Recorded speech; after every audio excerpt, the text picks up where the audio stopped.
Albert Einstein já dizia, todos somos gênios. Mas se você julgar um peixe pela sua habilidade em subir em árvores, ele viverá a sua vida toda acreditando que é incapaz. Senhoras e senhores do júri, no julgamento de hoje temos a escola de hoje em dia. Obrigado por terem vindo.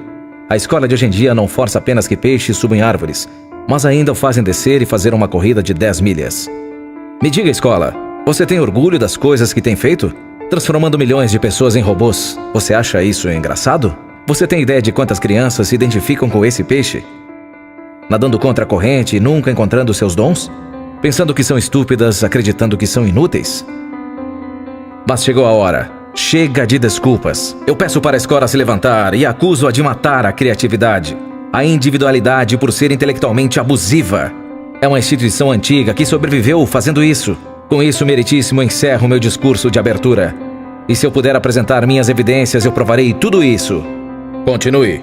Exposição A. Isso é um telefone hoje em dia. Vocês reconhecem isso? Isso é um telefone de 150 anos atrás. É muito diferente, não? Acompanhem meu raciocínio. Isso é um carro de hoje em dia. E isso é um carro de 150 anos atrás. Tem uma grande diferença, certo? Agora vejam isso. Isso é uma sala de aula de hoje em dia. E isso é uma sala de aula de 150 anos atrás. Isso não é uma vergonha? Em mais de um século, nada mudou. Você ainda diz que prepara as crianças para o futuro. Com essas evidências, eu preciso perguntar. Você prepara as crianças para o futuro ou para o passado? Eu analisei seu passado e cheguei à conclusão que você foi feita para treinar pessoas a trabalharem em fábricas. O que explica por que você coloca os alunos em filas, tudo bonito e agradável. Pede para elas ficarem sentadas, levantar a mão se quiserem falar. Dão a elas pequenos intervalos para comer em uma jornada de 8 horas. E as fazem competir por um A nas provas. A, letra que determina a qualidade de produtos. Daí, carne de primeira ou tipo A. Eu sei, naquele tempo, tudo era diferente. Todos temos um passado, eu também não sou nenhum Gandhi. Mas, nos dias de hoje, nós não precisamos fabricar robôs zumbis. O mundo mudou. Precisamos agora de pessoas que pensem de forma criativa, inovadora, crítica e independente, com a habilidade de se conectar. Todo cientista diz que não existem dois cérebros iguais. E qualquer pai ou mãe com 2 ou mais filhos podem confirmar isso. Então nos explique por que você trata todos os alunos da mesma forma, como se fossem forminhas de cookies ou bonés, ensinando a eles a mesma porcaria que deveriam servir para todos. Cuidado com as palavras. Me desculpe, meritíssimo, mas se o médico prescreve o mesmo remédio para todos os seus pacientes, os resultados seriam trágicos.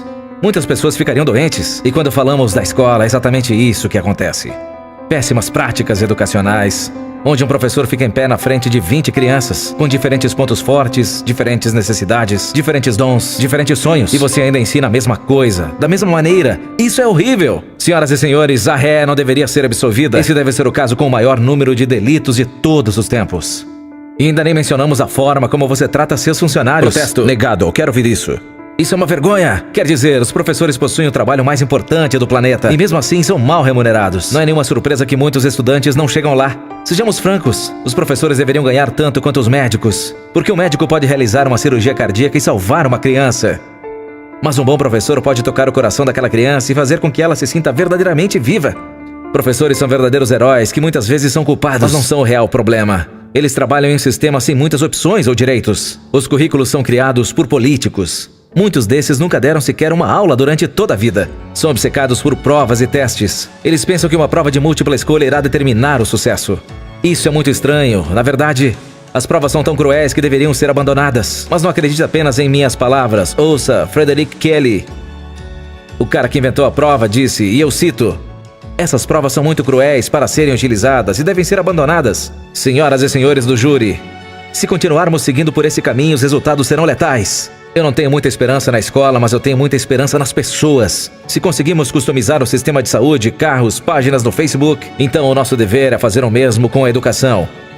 Dar um upgrade, mudar, acabar com esse espírito antigo da escola, porque é inútil, a menos que estivéssemos trabalhando para trazer de volta o espírito de cada aluno. Esse deveria ser nosso real trabalho. Nada de senso comum, ao invés disso, vamos tocar o coração de cada aluno em cada sala de aula. Claro que matemática é importante, mas não mais do que arte ou dança. Vamos dar chances iguais ao dom de todos.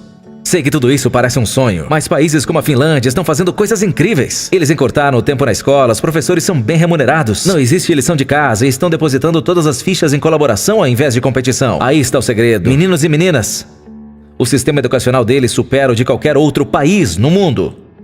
Alguns outros lugares como Singapura estão avançando rapidamente.